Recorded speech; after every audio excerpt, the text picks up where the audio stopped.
Atenção! Começa agora uma teleaula de língua portuguesa do ensino médio. Você vai assistir a teleaula de número 32. Bons estudos!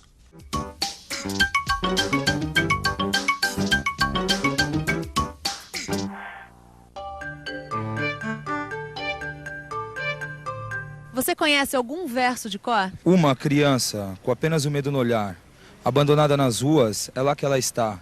Batatinha quando nasce, esparrama pelo chão. Eu serei sempre aquele que esperou que lhe abrissem a porta ao pé de uma parede sem porta. Os versos fazem parte do nosso dia a dia desde criança. Na teleaula de hoje, você vai aprender um pouco mais sobre poesia. Além de tratar de poesia, nós vamos estudar as orações e os períodos. E na cena texto, vamos discutir a importância do estudo e da amizade. E chega de prosa. Na última teleaula, a gente terminou a história do Dimas, que moveu um processo contra o patrão. E hoje, a gente vai fazer o quê? Olha, eu tive uma ideia. E se a gente saísse da cidade e fosse pro interior? Uma história falando do interior. Eu acho ótimo. Agora, que personagem a gente pode usar para falar do interior? Dr. Danilo Peçanha, advogado do Dimas. Ótimo. Vamos lá. Vamos lá. Eu moro na capital há muitos anos, mas nasci no interior. Meu filho mais velho, o Herculano, é professor de português e escritor. Vai lançar seu primeiro livro de poesias. Ele conhece bem minha cidade. Mandou o convite para os amigos de lá. O Duduca Lemos, a esta hora, deve estar na varanda, de prosa com seu braço direito, o Zequinha. Lembra do Danilo, Zequinha? O filho do Murilo Peçanha, o dono do cartão, lembra dele? Lembro, sim, claro que lembro. Nós fizemos o primário junto e até um pouco do ginásio também. As depois eu saí da escola, porque naquela época, filho de pobre, já com o primário completo, estava bom demais, né? Precisava, mas não carecia. Agora o Danilo, não, o Danilo foi para a cidade... Aí terminar o segundo grau, não foi? Ah, foi. Mas todas as férias estavam aí, né? A minha amizade com o Danilo começou quando ele estava terminando o ginásio. Eu tinha levado umas 3 bombas, que eu não gostava mesmo de estudar, né? Meu negócio era fazenda. Hoje arrependo, viu? Pois é, né, seu Dudu? Eu já não, eu fazia gosto, mano. Filho mais velho. Um monte de boca para comer, poucos braços para trabalhar. Aí já tive que agarrar na enxada logo cedo, como meu falecido pai. Quer dizer que o Danilo, que depois virou o doutor Danilo, saiu do interior para estudar. Mas afinal, como ele se tornou amigo do Duduca? O que você acha da gente botar assim um pouco de romance nessa história, hein? Ótimo. Eles se tornaram amigos porque começaram a namorar com 2 irmãs. Que tal? Perfeito. Mas como eu ia dizendo... a minha amizade com o Danilo começou a partir do namoro dele com a Quitéria, irmã da Arma, minha mulher. A gente ia junto pra casa delas. Nessa época a gente vinha quase todo fim de semana pra fazenda. Quer dizer, então, que a Quitéria namorou com o doutor Danilo? Namorou. Mas pouco tempo, né? Porque logo o Danilo foi pra capital e o namoro foi esfriando, né? 2 anos depois ele arrumou uma namorada nova lá na faculdade onde estudava. Formaram para advogado e no ano seguinte casaram. Acabou o namoro, mas a amizade entre a gente não. Acabou o namoro, mas a amizade entre a gente não. Vamos falar mais um pouco sobre isso? O que, por exemplo? Que para ser amigo não precisa ser igual. Veja, gente, eu parei de estudar e você continuou. Eu sou um cara tímido. E você sempre arranja uma namorada. E a gente é amigo. Pois é, mas se você se engraçar com a Lígia... Ah, para. Escreve aí que eu tive uma ótima ideia para continuar a história. Tá bom. Interessante, Zequinha, a amizade. Tô pensando agora. Pra ser amigo não precisa ser igual. Vê a gente, ó. Sou seu patrão e a gente é amigo. Vê o Danilo. Sabe muito mais que eu, vive na capital e a gente é amigo. Eu vi os filhos dele pequenos brincando aí na frente, correndo pra lá e pra cá.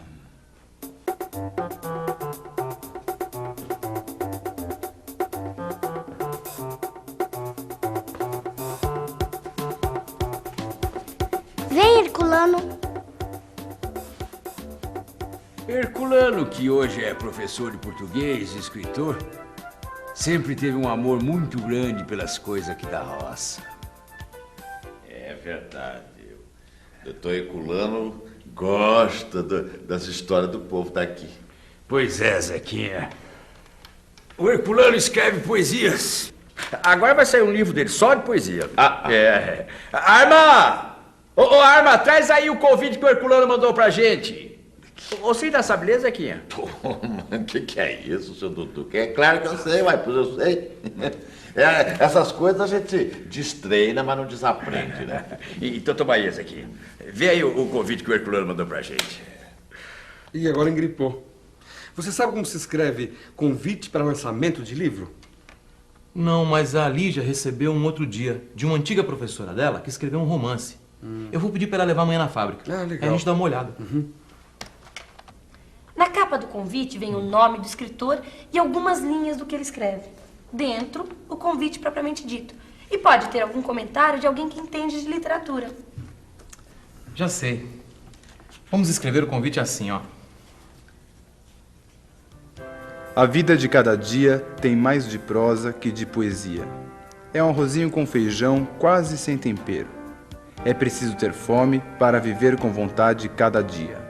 A editora Nosso Livro tem o prazer de convidar Vossa Senhoria para o coquetel de lançamento do livro A Vida de Cada Dia, do poeta Herculano Peçanha, a realizar-se no dia... O comentário do convite nós vamos ter que escrever em casa. Vamos precisar de palavras que a gente quase não usa na fala, que só aparecem na escrita. Ih, já sei. Vamos ter mais uma sessão de dicionário, né? Tchau, tchau, até. Só quero ver como o Machado vai escrever esse comentário. Agruras vividas pelo nosso povo. Sua matéria-prima é o dia a dia transfigurado numa poesia. Puxa, Machado, você caprichou mesmo, hein? Agrura, substantivo feminino, de sabor, amargura, agro. Esse agro aí quer dizer amargo. Agrura também pode ser dor, aflição. Já transfigurado, vou ver aqui mais pra frente. Deixa eu ver, opa. Aqui. Transfigurado. Adjetivo, alterado, transformado, demudado. Demudado é a mesma coisa que mudado. A língua escrita é sempre mais formal. Você notou? Não que haja nada de errado com a oralidade, quer dizer, a língua falada. Mas é sempre bom saber a diferença entre falar e escrever. Se a gente fosse fazer o comentário do convite oralmente, diria: o Herculano sente as aflições do povo e transforma o dia a dia em poesia. Lígia, você reescreveu uma parte do convite. Que tal agora fazer o contrário? Transmudar em língua padrão este pedaço da conversa entre o Duduca e o Zequinha.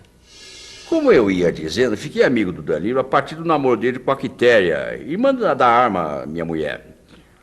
A gente ia junto para casa delas. Nessa época, quase todo fim de semana, a gente vinha aqui para a fazenda. Vamos ver então como fica essa minha fala na língua padrão da escrita. Como eu vinha contando, tornei-me amigo do Danilo quando ele começou a namorar Quitéria, irmã de Alma, hoje minha esposa. Nós as visitávamos juntos. Nessa época, passávamos quase todos os fins de semana nesta fazenda. No seu livro você vai encontrar outros textos para reescrever. Vá treinando e use suas próprias palavras. Usar nossas próprias palavras é o que a gente aprende desde criança. Aliás, quando uma criança começa a aprender a falar, ela só usa palavras soltas, não é? Ele já sabe falar? Já. O quê? Mamãe, papai. Mamãe, papai. Eu sempre falei minha mãe.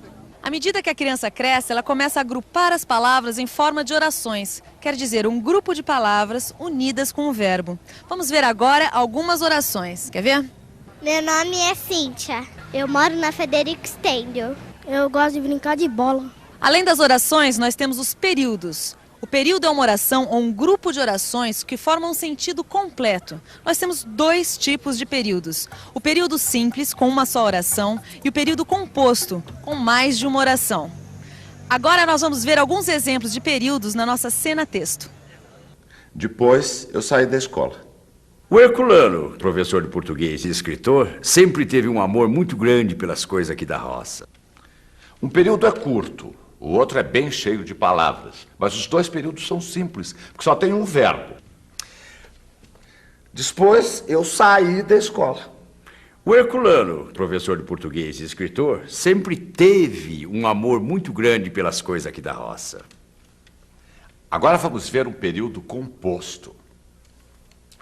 O Herculano é reservado, mas gosto dele. E sei que ele também me considera muito.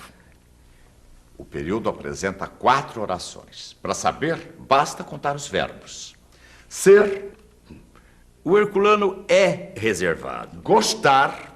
Mas gosto dele. Saber. E sei. E considerar. Que ele também me considera muito. 4 verbos, 4 orações. Existem 2 tipos de texto, a prosa e o verso. Neste convite foram usados 2, a poesia de Herculano em verso e as informações sobre o lugar e o comentário em prosa. Você sabe ver a diferença entre os 2 tipos? O amor é fogo que arde sem se ver. É ferida que dói e não se sente. É um contentamento descontente. É dor que desatina sem doer. O amor romântico sustentam as mais modernas pesquisas da neurociência. É universal, produzido por substâncias químicas específicas e circuitos cerebrais. Deu para perceber que esses 2 textos falam de amor, não é? Mas apesar de falarem do mesmo assunto, eles são bem diferentes entre si. Vamos analisar essas diferenças? A prosa é organizada por parágrafos. E o verso em estrofes. No verso, só uma parte da linha é aproveitada. O amor é fogo que arde sem se ver. É ferida que dói e não se sente. No verso, o poeta toma um cuidado especial com o ritmo. Na prosa, se aproveita a linha toda. O amor romântico sustentam as mais modernas pesquisas da neurociência. Na prosa, o ritmo da leitura é secundário. No seu livro, você tem esses 2 textos completos. Lendo, você vai perceber que no verso a sonoridade das palavras é mais importante do que na prosa e que a poesia usa e abusa da linguagem figurada. Linguagem figurada? Como é que é isso mesmo? Quando o poeta diz o amor é fogo que arde sem se ver, ou então é dor que desatina sem doer, isso é linguagem figurada. Ela permite que a interpretação seja feita de acordo com a imaginação de cada um. Lembrei. É o contrário da linguagem literal, que não permite interpretações pessoais, não é? Expressões como substâncias químicas específicas ou circuitos cerebrais significam exatamente o que as palavras dizem. Esses 2 textos que lemos são bons exemplos para compreender a diferença entre a linguagem literal e a linguagem figurada. Como os 2 textos falam sobre o mesmo tema, dá para ver bem a diferença de como um cientista descreve em prosa o amor e de como um poeta como Luís de Camões descreve em versos o amor. Bom, mas, para garantir que nós não vamos esquecer a diferença entre prosa e verso, é melhor fazer uma revisão. E atenção, se liga aí que é hora da revisão. Na cena texto de hoje, você viu 2 trabalhadores do campo proseando sobre estudo e amizade.